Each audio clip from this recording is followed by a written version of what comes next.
We ended up going through the process very quickly relative to everyone else. And we got our project approved in about 6 months from the time that we first submitted it, and unanimous approval at the different board levels. The very first time I got exposed to Delray Beach, I was at NRI, and it was 2017, 2018. And this one broker just kept calling us and pitching this historic property to us. And being relatively new to Miami, I didn't know what Delray Beach was, but we went up and we checked it out. Back then, Delray, even though it had Atlantic Avenue and it had some stuff going for it, it was not what it is today. And we couldn't wrap our heads around dealing with a historic property. There's a building, it's actually now the Sunday Village. The project was recently opened on the property that we had originally started looking at. And we just couldn't wrap our heads around dealing with a historic property, and then to make the numbers work, we were going to have to go with underground parking. And we're like, there's no way. We're never going to do this project. It just wasn't right for us at the time. But I spent time professionally studying Delray Beach, the market, knowing what was there. Fast forward to 2023, I'm working with the brokerage team, and one of the guys on the team had started making phone calls and sending out emails to different property owners trying to get listings. And I helped him evaluate the deal from a development perspective. That's what a lot of the brokers, not just the ones who are on the team, but other agents in EXP in general, will call me and say, hey, can you help me figure out what this property might be worth? Maybe it's a development. And so I looked at it and helped him underwrite it. And I said, I think that the maximum price that a developer could pay for the property would be this, right? So I'm not going to say it because X amount. Yeah, X amount. the seller knows, right? Yeah, so yeah. when he watches this, he'll remember what I said that it was, because that's what it was. And I immediately put in an offer way below that. And he was like, I'm not even going to show this to the guy. And so he made me come up on the offer.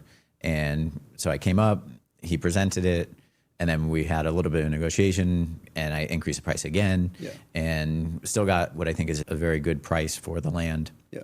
And got it actually under that whole process was maybe through the summer of 2023, and then got it under contract in November of 2023, and had a 1-year contract with a 1-year lease back. Yeah. Because the seller of the property wanted to stay in it for 2 years. Or that was his original plan, was he was going to sell it and then stay in it for two years. And I said, let's split the difference. I'll buy it after 1 year. That would give me time to go through the site plan approval and design and make sure that we were comfortable with the way that the city process works, because everybody had been telling me Delray Beach was the most difficult place to get approved. Every project gets stalled. They're very tough to work with. The city planners and the zoning department are horrible because they check on every little thing. That actually wasn't my experience at all. I saw the video. They loved you immediately. They were like, yes, please. Yeah. So we ended up going through the process very quickly relative to everyone else. And we got our project approved in about 6 months from the time that we first submitted it, and unanimous approval at the different board levels.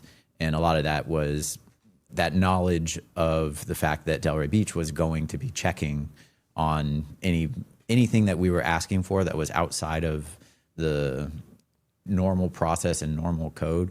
We wanted waivers or special exceptions for things. It was going to be very difficult to get approved. So I said, let's not ask for those things.